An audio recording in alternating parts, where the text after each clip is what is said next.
ज्ञान the treasure में आपका स्वागत है। और हम आपको बताएंगे कि आडंबरपूर्ण भक्ति से अगर आपका मन भर गया हो तो आपको देवी की आवाज सुननी चाहिए। अभी नवरात्रि शुरू होने वाला है और भक्ति के नाम पर ऐसे ऐसे लोग प्रपंच मंदिरों में फैला रहे हैं जिन्हें मालूम ही नहीं कि भक्ति क्या है और ईश्वर क्या है। मंदिर में जाकर सिर्फ रुपया चढ़ाकर भगवान को खुश करने की इच्छा रखने वालों को यह समझने की जरूरत है कि भगवान कोई भ्रष्ट अधिकारी या नेता नहीं है जो इन सोना चांदी रुपया पैसा की रिश्वत से खुश हो जाएंगे। सोना चांदी रुपया पैसे की रिश्वत से सिर्फ हम इंसान खुश होते हैं। नवरात्रि 9 महान रातें होती हैं। आदि शक्ति जगदम्बा 9 विशेष लीला चरित्र के मनन करने की, ना कि खूब धन दौलत खर्च करने की देवी को रिझाने के दिन है। कहने का मतलब नवरात्रि 9 महान रातें होती हैं। आदि शक्ति जगदम्बा के 9 विशेष लीला चरित्र के मनन करने के दिन होते हैं। वैसे तो देवी जगदम्बा के हर रूप का महत्व अनंत है, जिसे आज के हम कलियुगी प्राणी पूरी उम्र प्रयास करने के बावजूद नहीं समझ पाएंगे कि देवी के हर अवतार की कुछ विशिष्ट खूबियां हैं जिन्हें हर देवी भक्त को जानना जरूरी है। जैसे देवी शैलपुत्री पर्वतराज हिमालय की बेटी है और पर्वतराज हिमालय प्रतीक है अपनी प्रचंड सहन शक्ति के। देवी शैलपुत्री की भक्ति करने के लिए सबसे पहली पात्रता यही है कि अपनी महान सहन शक्ति को बढ़ाओ। आज के लोगों में सहन शक्ति इतनी कम हो चुकी है कि लोग मामूली सी बातों पर नाराज होकर मारपीट करने पर उतारू हो जाते हैं। हर स्त्री देवी का स्वरूप बन सकती है, पर क्या ये हो रहा है? नहीं।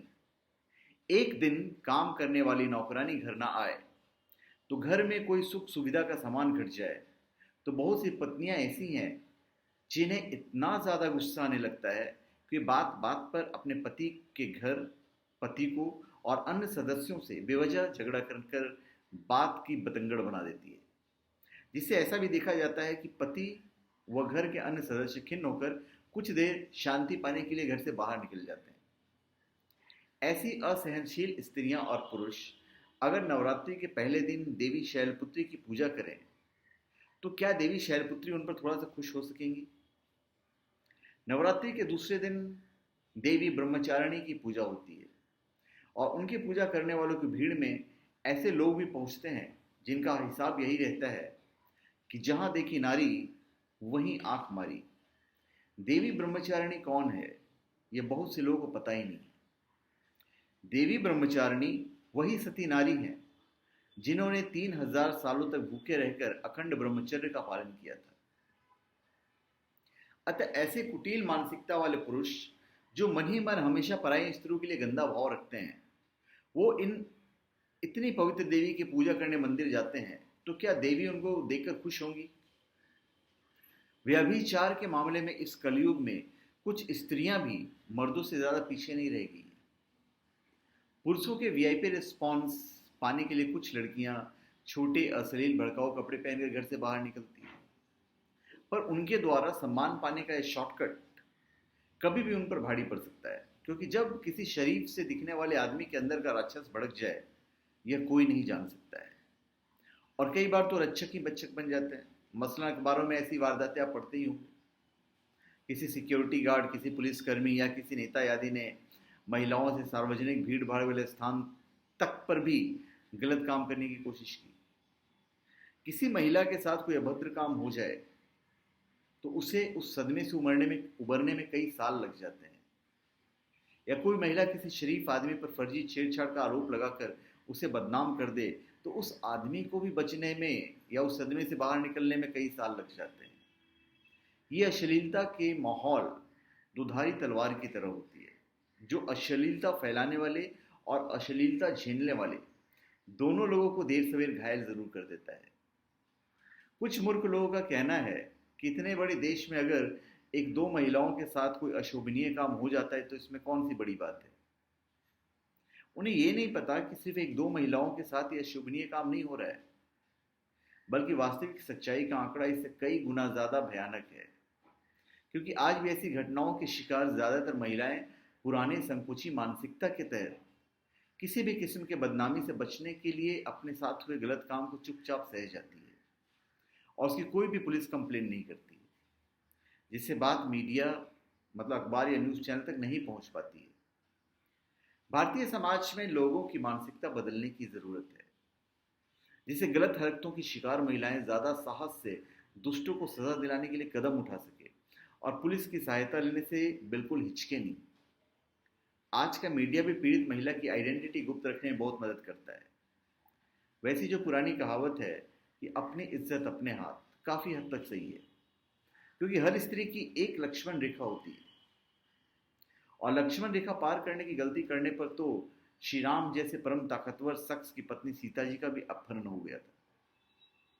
मतलब अगर किसी औरत में दुष्ट लोगों से लड़ने की शारीरिक बाहुबल है तो वो तब भी काफ़ी हद तक सुरक्षित है, पर यदि कोई महिला अपनी सुरक्षा के लिए पूरी तरह दूसरों पर निर्भर है या किस्मत पर निर्भर है, तो उस महिला के लिए बेहतर यही होता है कि कभी भी ऐसे भड़काऊ कपड़े पहनकर ऐसे असुरक्षित माहौल में न जाए जहां उसके लिए मुसीबत खड़ी हो जाए।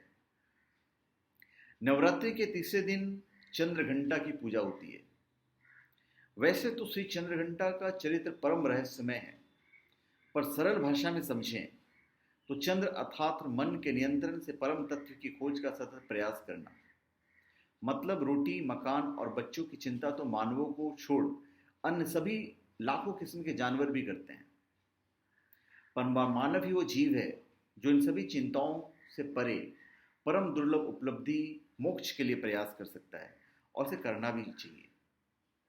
नहीं तो जो मानव मोक्ष प्राप्ति के लिए कुछ भी मेहनत नहीं करते, भगवान भी उन्हें समझ लेते हैं कि इनकी बुद्धि की औकात केवल इन तुच्छ नाशवान चीजों तक ही सीमित है, इसलिए इन्हें अगले जन्म में मानव बनने का कोई फायदा नहीं है।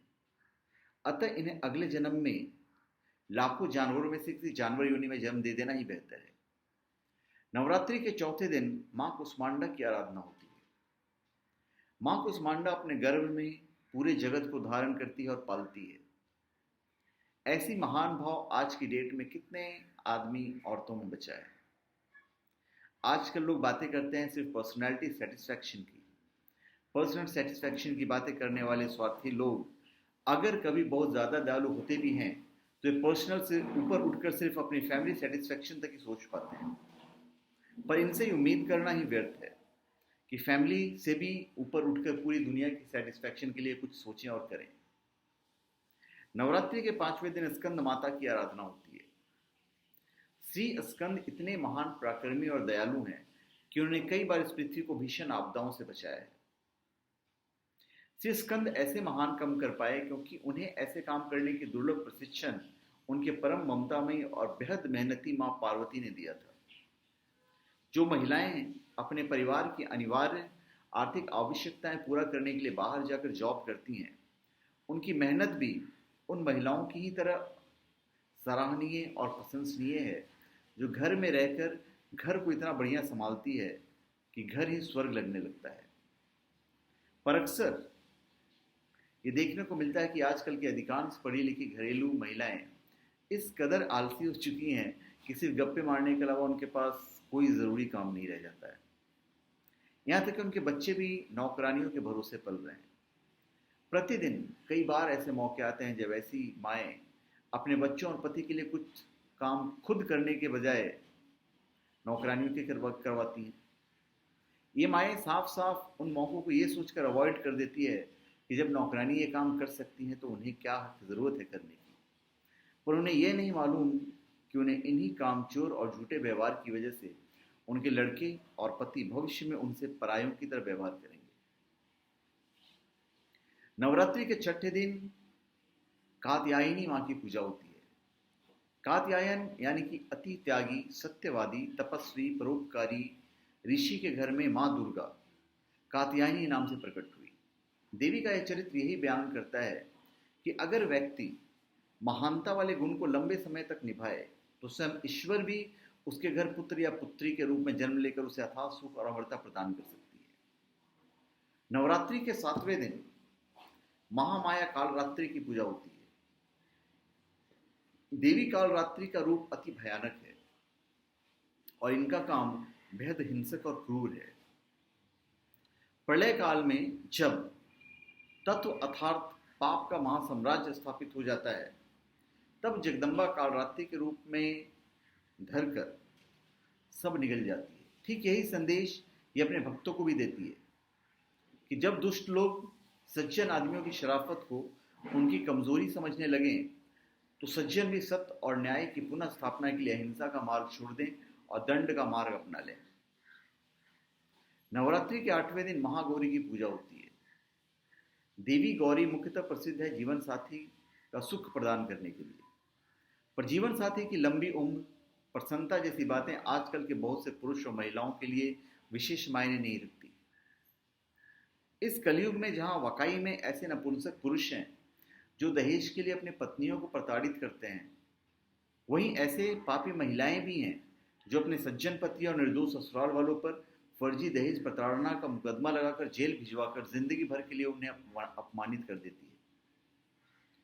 भारतवर्ष में अगर पतियों के अत्याचार से पत्नियों की आत्महत्या की घटनाएं बढ़ी हैं, तो पत्नियों के अत्याचार से पतियों की आत्महत्या की घटनाएं भी बढ़ी हैं। पति पत्नी के इन विवादों की बढ़ती घटनाओं के पीछे कुछ समाजशास्त्री आजकल होने वाले उन कॉल्ड लव मैरिज को भी दोषी मानते हैं, जिसमें लड़के लड़कियां जवानी के उत्साह के बिना कुछ भविष्य वर्तमान का लाभ हानि सोचे हुए आपस में शादी कर लेते हैं। और ऐसे ज्यादातर केसेस में जब लव के बेस में छुपे लस्ट की खुमारी उतरती है, तब शुरू होता है सिर्फ और सिर्फ झगड़ा। असल में आजकल क्या आदमी क्या औरत, जिधर देखो बहुत से लोग काम वासना से वशीभूत होकर अमर्यादित सोच और आचरण में व्यस्त रहते हैं। कामदेव को भगवान शंकर ने अमरता का वरदान दिया है, इसलिए कोई भी आदमी या औरत अपने मन में स्थित काम की भावना को मार नहीं सकता, पर हाँ, मन से बाहर जरूर निकाल सकता है। ठीक उसी तरह जैसे भगवान कृष्ण ने यमुना नदी से कालिया नाग को बाहर खदेड़ दिया था। असल में भगवान कृष्ण की इस घटना का तात्विक मतलब यही है कि गोपियों के साथ महाराज शुरू करने के कुछ दिन पहले श्री कृष्ण ने काम की अपवित्र भावना को बाहर निकाल दिया था। यमुना नदी गोपियों के प्रेम का प्रतीक थी, जबकि नदी में रहने वाला कालिया नाग उस गोपी प्रेमी को दूषित करने वाला काम की भावना थी। नवरात्रि के 9वें दिन सिद्धिदात्री की पूजा होती है। देवी सिद्धिदात्री ही सभी कामों के फल को देने वाली है। व्यक्ति अपने जीवन में सहनशीलता, मानसिक पवित्रता, मेहनत, दयालुता, क्षमा, शौर्य, सत्यवादिता और सत्याचार के शुद्ध कर्मों को भगवती के चरणों में बारंबार समर्पित करे, तो देवी सिद्धिदात्री उस पर अपने आप प्रसन्न हो जाती है। और उनका प्रसन्नता का मतलब है ऐसी महान दुर्बल फल का प्राप्ति करना जिसे सिर्फ वो व्यक्ति ही नहीं बल्कि उसकी 21 पीढ़ियां भी तर जाती है। अभी हमने जो भी चीज़ आपको ऊपर बताई है, वो सभी महान गुण हर अच्छे बुरे आदमियों के अंदर हमेशा व्यक्त और व्यक्त रूप से विद्यमान रहती है। अगर कोई व्यक्ति हर बार या बार बार अपनी गलत आदतों के आगे हार मान लेता है, तो उसे ईश्वरीय सहायता की जरूरत पड़ती है। ईश्वरीय मदद पाने के लिए बहुत हाई फाई पूजा पाठ आदि करने की जरूरत नहीं होती है। बस अपनी रुचि के अनुसार कोई भी भगवान का नाम या देवी के नाम को जब खाली समय मिले तो नौकरी या बिजनेस करते समय भी जपा जा सकता है। इस निरंतर जप से मन में जमे हुए जन्म जन्मांतर के घटिया विचारों की गंदगी की बहुत बढ़िया सफाई होती है और पापी से पापी आदमी के अंदर भी सभी महापुरुषों वाले अच्छे गुण निश्चित ही उभरने शुरू हो जाते हैं। तो धन्यवाद। आप हमारे चैनल पर सब्सक्राइब करें और अपने कमेंट दीजिए। धन्यवाद।